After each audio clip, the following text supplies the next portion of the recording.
another day, another live. We're here for another Broadway music sessions. I am your host, Geraldine Anello, and I am here today with someone whom I adore, my friend, Ryan Cantwell. Hi, Ryan. Hi, Geraldine. How's it going?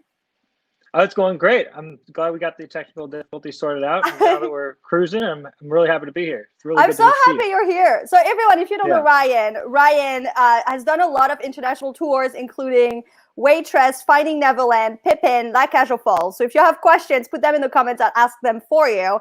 But before we head into those international tours, I want to talk about Bat Out of Hell, because that's how I met Ryan. That's how I got to know how amazing he is. And that's also, yes, that's also how I got to nickname him El Maestro. From now on, it will be El Maestro. You're our El Maestro. So, Bat Out of Hell, we would be doing it right now. We would be on tour. Yep. We would be on tour. A moment of silence for rock and roll. It's just something else.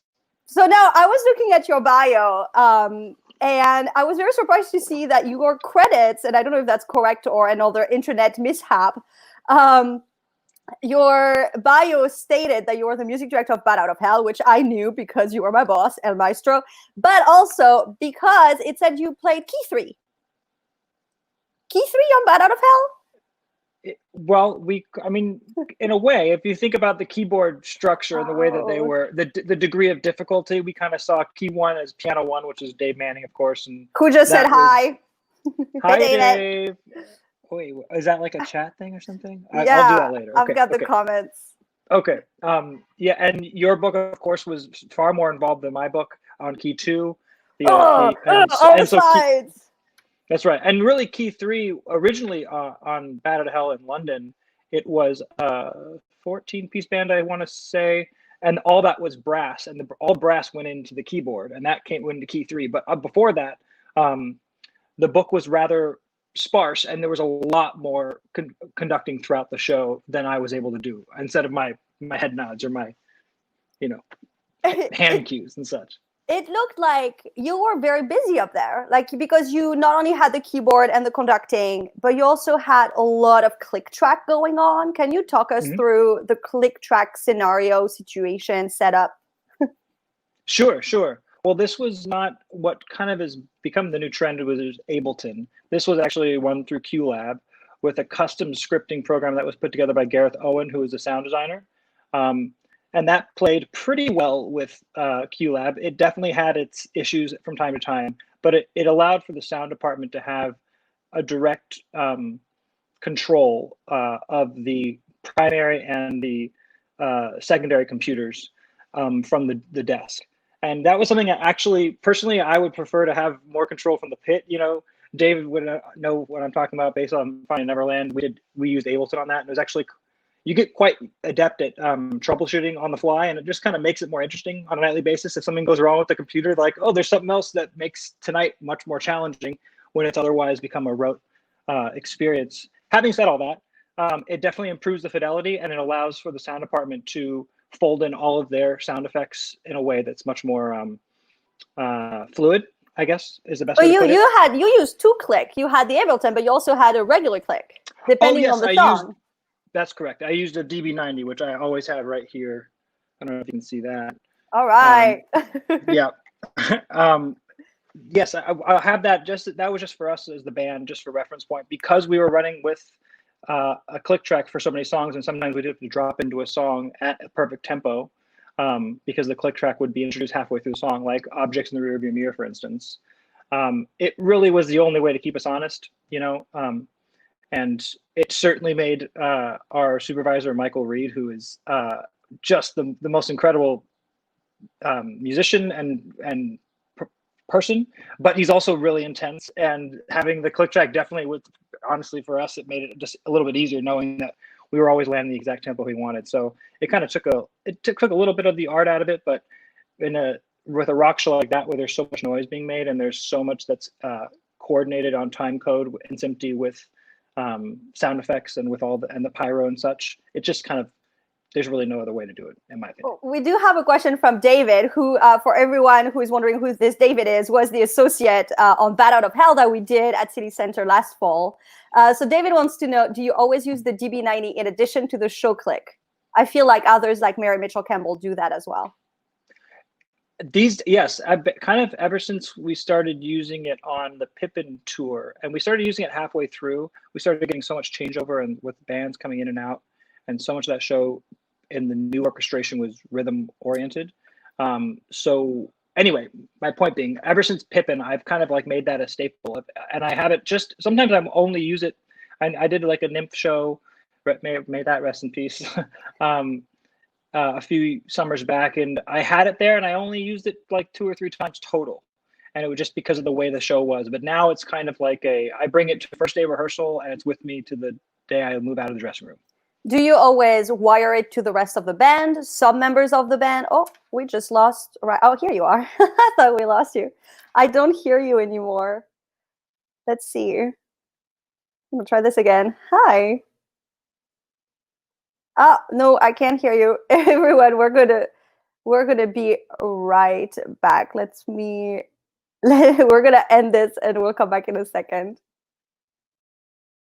Hi everyone, we're back. We had some technical difficulties, but I am back here with Ryan Cantwell, who is the music director of Bat Out of Hell. That happened this fall at City Center, and also of international tours of Waitress, Finding Neverland, Pippin, and La Cage. So if you have any questions, feel free to head over to the comments and ask them. We were fully in the middle of a conversation about technology and about click tracks. And I had just asked you before the technology issues, where if you always use your DB90 and you wired it to the entire band, part of the band, or just for yourself? These days, I always ask the sound department to have a dedicated channel for that to run through the ABMs or the Allen Heath or what have you, to the whole band. I like to have that. I think it's just a great tool to have the second you hit tech, to have that for everyone. Yeah. No, you were talking about Mike Reed, who was, what was his title for the show? Music supervisor, I suppose, for Bat Out of Hell? Music supervisor, yes, and arranger. He did all the rearrangements of Jim Steinman's music, which, a lot of the dance breaks and the incidental music and all that kind of stuff. Now, the little bit that I saw Mike Reed work with you, like you said, like he's this genius mind, and it's very interesting because it's a rock show, and there's this, how old is he? He's an older gentleman, let's put it that way, whose appearance does not come across very rock and roll, and yet he comes in and his precision with all sorts of details, like phrasing in particular, it's really remarkable. What did you learn working with him? Well, I mean, I kind of learned quite a lot. One of the things I learned, I would say, that really stands out is to be uncompromising in your pursuit of the quality that you want. I mean, not to say that I have not been uncompromising before, but as a younger person, you're always a little bit more compromising. You're always trying to find your way up the ladder. You never want to push too hard because you want to be hired again. But he also showed me that if you really push for what's best, in the end, the producers truly do appreciate that, even if you have to come down hard sometimes. And so he really, as a supervisor, played that role very well, because that's the role a supervisor, in my opinion, ought to be playing, if that's required. When they're, I'm talking about like budgetary things. When it comes to basic stuff that you're looking for, if you continue hitting a brick wall, it's really nice to have someone in your corner that's really going to say, we really need to step this up. Beyond that, musically, as a conductor, he really got me into the linear retards. So the way that you slow down music, he's really particular about that because he comes from a classical background. So something that I've thought about, but it's always just kind of been an instinct thing. I've never really given it too much detail oriented. And it actually, for him, he truly is able to hear when you've done something slightly different, and sometimes he's okay with that, sometimes he's not, but he's able to hear those minute differences. So it really challenges you to try to recreate, especially like rubato songs, like For Crying Out Loud, for instance, or for I'm Not Allowed to Love. Those are both songs that are just ebb and flow all over the place, and of course you've got to bend with the singer when required, but there are benchmarks that you have to achieve, and he was always lovingly but very particular about them with me. And he would break me down sometimes, but as soon as that we were done with rehearsals, I mean, way back when we were in Toronto before the first tour that got canceled, the those tech processes were tough sometimes. It would remind me of my first tech processes with Diane Paulus and Stephen Schwartz behind my back and telling me 1,000 things, and I'm trying to balance both of those things in a very truncated tech process, which is always the case on first national tours or second national tours, or you're always doing something in a very short period of time. You have 4 or 5 previews, and then you're going. So everyone's trying to get in their opinions as quickly as possible. And Mike always got his opinions in, but always made sure to take care of me at the end of the day. And he always would tell me not to apologize for anything, which I thought was really something that resonated with me a lot, because I tend to, that's kind of I'm very deferential in that sense. So it was good. I think it matured me as a music director and definitely as a musician. So everyone, if you just join us, remember you can ask your own questions to Ryan if you want to know anything about his work on the international tours of Waitress, Finding Neverland, Pippin, and La Cage aux Folles. But before we move on from Bat Out of Hell, because we love that show so much, Jesse has a question and wants to know if we have talked about blood yet. Oh, blood. Oh, blood. Do you go first? Yes. Do I go first? I mean, I think you ought to take the lead there. I mean, you had to really. You and Dave were really in the splash zone, shall we say. I mean, my favorite part was the day when one of the solutions, because there was this moment in the show where the lead actor was up front and in the middle of the stage, right by us in this big open pit, who actually had a lot of blood come out, and that would fall pretty much directly on me and David. And where in previews, I don't know whose idea it was, but the solution attempt for this problem was putting a poncho on me, and there's a very unfortunate photo of me wearing such poncho. That's called dedication right there. Yeah, I'm so sorry about that. That was not the most glamorous moment of your theater life, I'm sure. Of my life as a person. I don't think you have to apologize. I'm pretty sure you then went and said, that doesn't work. We got to find something else. Yes, I definitely recalled trying to. Yes, it's just so tough. These things are. That's an example of something you have to find a way to balance, because the second that you put your foot down in a theater that I've not spent much time at City Center, so I don't really have a good relationship with the head carpenter there and the head electrician, and we were already on thin ice with them because of our extremely truncated process when we loaded into City Center and we were up and running. So anyway, I always found myself very hesitant to do anything. But when it comes to the band, I feel like that's where, or like the vocal health of the cast, like that's where I draw a line. It's got, no matter how budgeted it is, you have to have a line. And the poncho was adorable, but not a great solution long term. And God forbid we extended, which I know we didn't. But if we had, that certainly would have not been a good. We would have what we needed to do, like Mark's poor window. We needed to get the drum window cut a little bit lower, because I still couldn't see Mark's. I could only see Mark's eyes when he would stretch back like this. Mark is the drummer, everyone, and he was, even though he was on a V drum set, the sound design team was so particular about hearing the sound of the plastic. The wood sticks on the rubber, and that resonating into the first couple rows. They put baffling around the electronic drum set. I mean, but we did sound good in the end, so it was worth it. Yeah, and you're able to turn it up like crazy. I mean, when Dave got to conduct a few shows, which I was very proud of, and I thought he did a great job, and everyone was, playing their minds out, you could really hear it all, which is something that you don't get to hear a lot on Broadway. A lot of times the band is pretty dim, and for Bat Out of Hell it was quite the opposite. It was such a blast. I miss it. Yeah. It was really great. That was such a fun band. David actually wants to know, he says you pioneered real-time metronome adjustments to keep Mike Reed happy. Had you ever done anything like that before? No, not particularly. It's funny. No, I have not. No, but it's a good trick, and I certainly will deploy it at. It would be really neat, and I would love to have. Maybe this is out there, but I don't think it is. But if you had an iPad, imagine, and if you had a tempo map, and if in real time you could draw your ramps and your curves, instead of what I was doing on the DB90, which was turning it down, going from 142 to 143 from over the course of beats 3 and 4.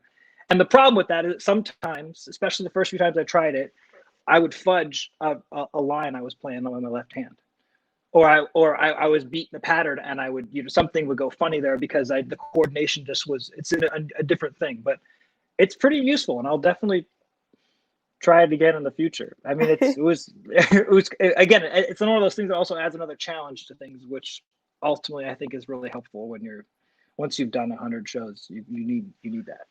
David is offering to post a picture of the famous poncho. David, you have my authorization. I will take one for the team.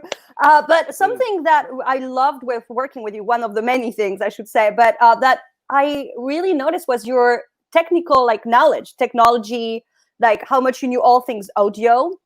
I remember one day walking in the pit and you were personally setting up a whole thing to get, I think it was the conductor cam for subs, which normally a lot of times it's in the sound department, and you were personally you had brought in your own equipment, you were setting all the cables. How does that help, that kind of knowledge? How did you get it, and how does that help your career as a music director? Sure. Well, how I got it is I was there was 2 tracks I was running, and sound engineering, recording engineering was a track that was a very possible track I would have gone down.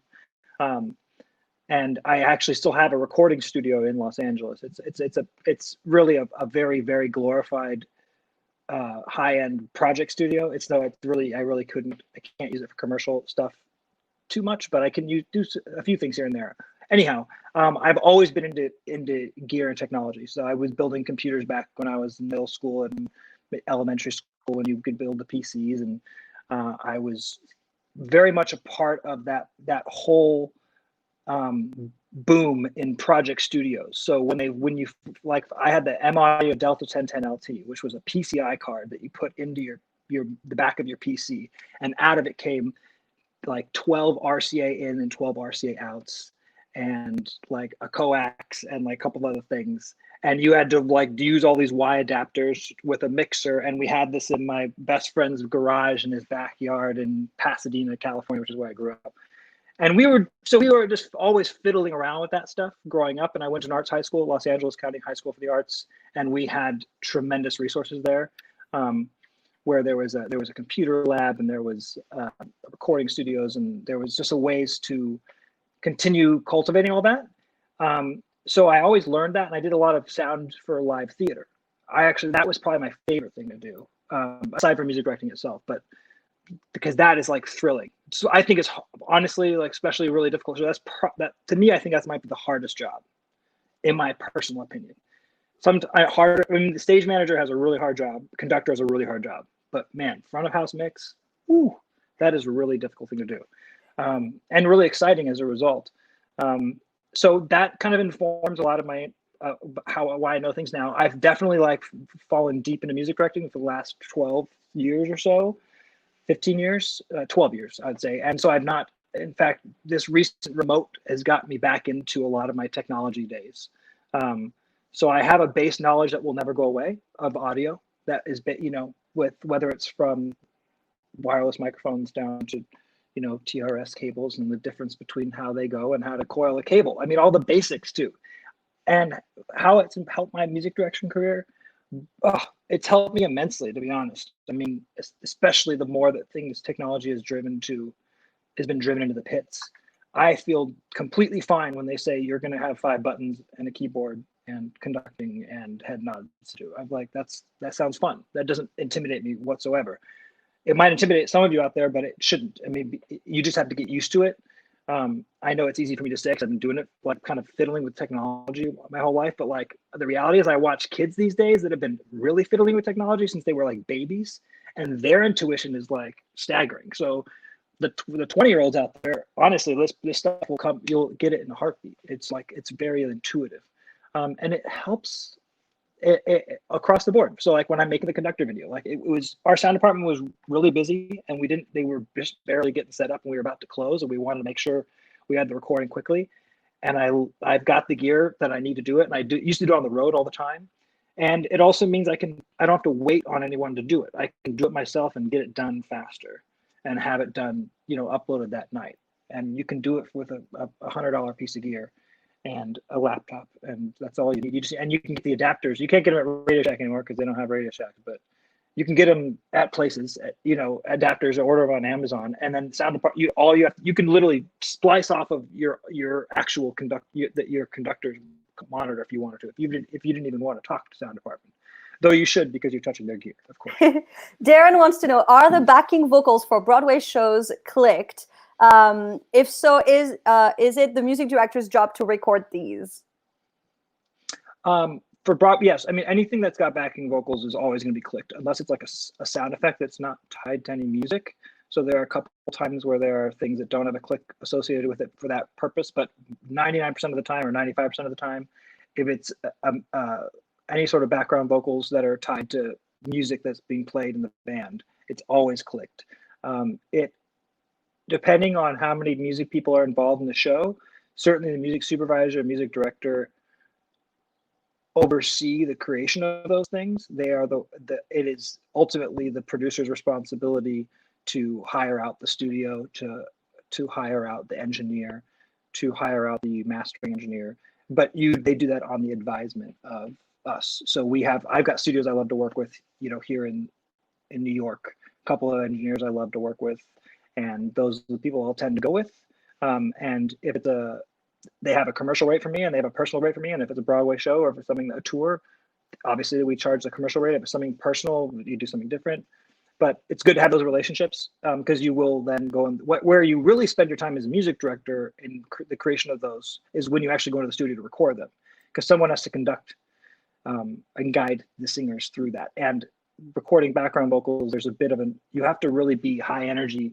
In my experience, you have to really be high energy to get everyone kind of remembering that you're creating background vocals that are meant to sound like they're supporting the show that you're performing. And when you're in the studio, you're very contained, and you're not necessarily performing, you're singing like a studio singer.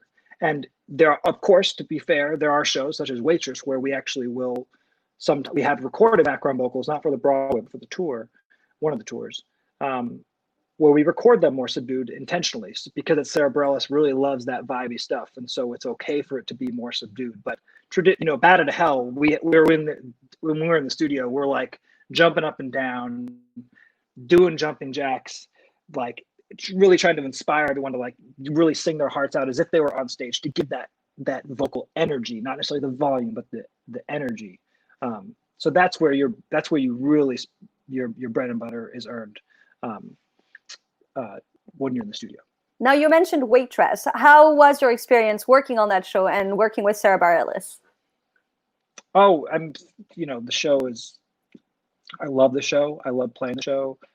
Sarah is just tremendous. I interface mostly with Nadia DiGiovanardo, but I do interface with Sarah occasionally. They're both like the perfect team. Their vocal ability is pretty astounding. They just don't have a break. They're those kind of people.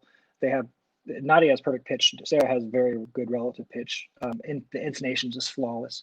What's really neat about Sarah is all those wonderful background vocals you hear in Waitress, which are actually quite intricate once you get into it. She goes into GarageBand and records each and every single one of them. Wow. And when you hear the original, the basic versions of those things, when she sends them out for Nadia to get them to kind of start working on them and start arranging them and putting them into the computer, and then going in the back and forth process, it's just it's a masterful thing. It's actually not dissimilar to Anne-Marie Milazzo, who I work with on Finding Neverland and 1776. So these women are like just incredible. That's all I can say. And the vocal ability is fantastic. And anyway, to get back to Waitress, I love the show. It's a hard piece to watch every night sometimes, based on just the content, and you have to. There's a lot of. It's hard. It can be hard on the actors, especially the Jennas. And taking it around the country was very interesting, seeing the reactions versus the New York reactions. Oh, how so? If you go to the coasts, tend to have similar reactions. The Bible Belt has different reactions. The Midwest has different reactions, and they're sometimes surprising. To be like an obvious example to me would be like for a show like Waitress, there's a moment where they deal with they talk about some what would be considered pro-life, pro-choice differences, and it happens like it's like just goes by in a heartbeat, and it's a quick little thing, and it's handled very elegantly, and it doesn't pass any judgment either way. It's actually, I thought Diane did a really nice job with this moment. However, in some parts of the country, there's definitely a reaction, and you can imagine what parts of the country have certain reactions versus the other parts of the country. It's very much, I mean, touring is what's neat about touring is to kind of make a general point about this, is that you really do get to see, it's kind of like your Gallup poll. It's like your understanding of where people are at based on how they're responding to the art that they're seeing. Pippin was definitely one of those, of course, because it was especially in the revival, it was so, it was sexual, it was sensual, it was physical with the acrobats, and it was exciting and flashy and all that stuff. But there were some families that were like, nope. Once we got to With You and it went to like the contortionists like upside down and grinding on each other, like they were out the building in a heartbeat. So, and that wouldn't happen in San Jose, California, but that might happen in no, I wouldn't say Des Moines, Iowa. Actually, Des Moines is kind of like I'm not going to pass it. I'm not going to say where it would be. Just Pass. But now you've also toured internationally. So what are some of the places you've been thanks to music directing shows there? Oh gosh, a few places. So Canada, probably most of all. Toronto, I've been there now like 4 months or so. Something like a couple shows have gone there. And whenever they go there for a significant time. Amsterdam is another place. That was lovely. Tokyo is probably, actually at this point I take that back. Tokyo is probably the most frequented over Canada, so Japan. And actually Waitress Japan is slated for early next year, an all Japanese cast. And we just put up a Pippin all Japanese cast last year, and we're working on the 2.0, and that's I don't even think that's I'm not sure if that's official or anything like that, but it'll be there. But it is now. It's actually, yeah, right. Yeah, I mean, with this recent pandemic, I'm quite grateful to have some of this international stuff, because I think that our country, we're quite a ways away.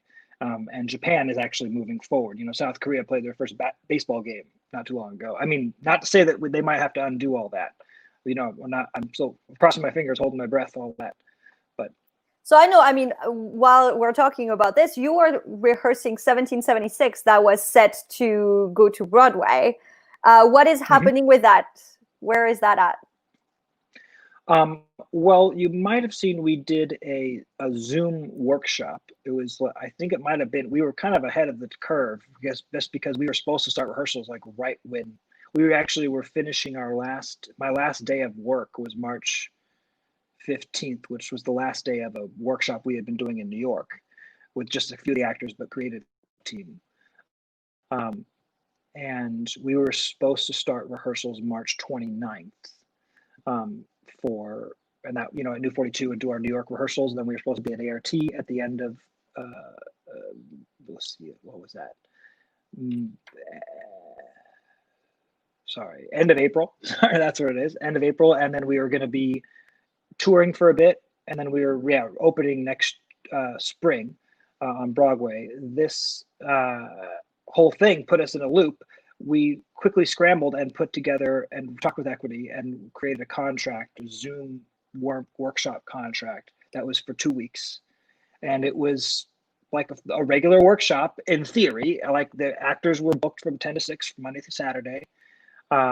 It was, we didn't know what to expect. It certainly, you can't rehearse music online, truly. I mean, we're really not there yet. You can read through scripts and you can talk for sure, but beyond that, we weren't. entirely confident what was going to happen, but we started and we worked out some kinks, and by day 3, we were rolling, and it was wonderful. It turned into this we coordinated with Harvard because ART's up at Harvard, and they brought in all these fantastic professors to give us basically like a 2-week crash course in American history leading up to the signing of the Declaration of Independence and then after, which was just mind blowing. You know, we're recently, it's become common knowledge about Thomas Jefferson and his enslaved partner, you know, that he had children with. And there's so much more than that. You know, there's just like, that's just the tip of the iceberg of like how complicated these men were. By that, I mean John Adams and Thomas Jefferson and Benjamin Franklin and Dickinson and all of them. I mean, they were all so complicated, and they were all so flawed. They were all so brilliant, but boy, oh boy, were they flawed. So we got to talk about all that stuff. We got this like first class education from these folks. Meanwhile, there were dialect sessions. There were script sessions. We read through the script, and then the music department created demos, and we played the demos when it came time to sing a song, you know. And then the music department had these great one-on-one sessions with everyone.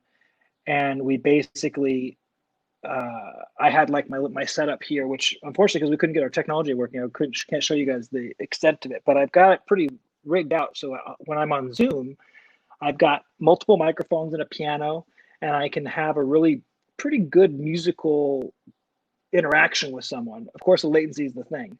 But we were able to assess everyone's kind of musical background. So just to give you some, the team is David Chase is the music supervisor, and Marie Malazzo is the vocal designer, and then Nadia DeGelinardo and I are music directors.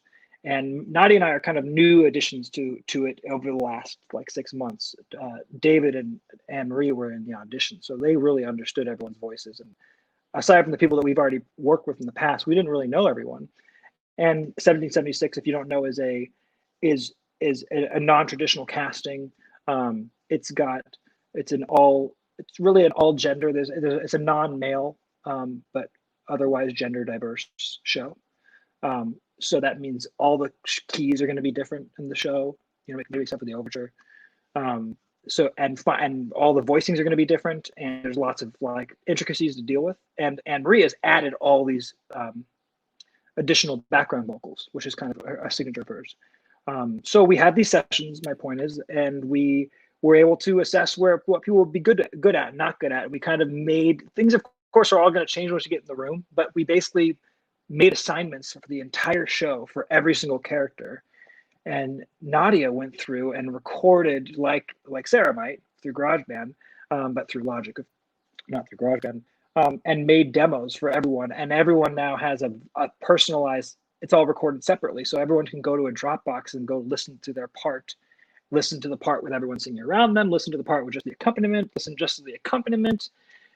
It's this kind of neat thing. What we're hoping in theory is that we're able to prepare. We're still trying to work all this out. And of course, the goalpost keeps getting pushed, you know.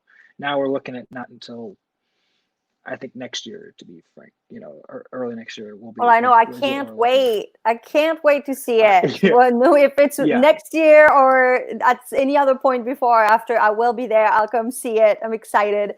Ryan, thank you so much for taking time for us today. Everyone, thank you for tuning in. We'll be back tomorrow at 5 p.m. for a live with music copyist Russ Annixter. Bye, everyone. Bye, Ryan. El Maestro.